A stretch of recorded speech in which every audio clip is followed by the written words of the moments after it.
DRDO రక్షణ పరిశోధన మండలి ఎందుకుందది?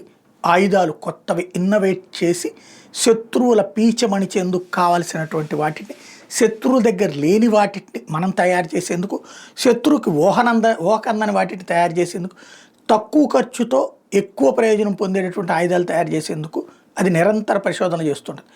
అది తయారు చేసినటువంటి అస్త్రాలలో ఇప్పుడు అస్త్ర అనే పేరుతోనే ఒక కొత్త సిస్టమ్ తయారు చేస్తుంది BVRAAM అస్త్ర. ఇది భారతదేశపు సొంత తయారీ.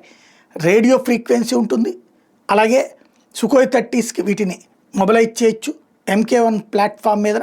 అదే సందర్భంలో దీనికి సంబంధించినటువంటి యాక్టివిటీ జూలై 11, 2025 ఒరిస్సాలో ప్రారంభమైంది.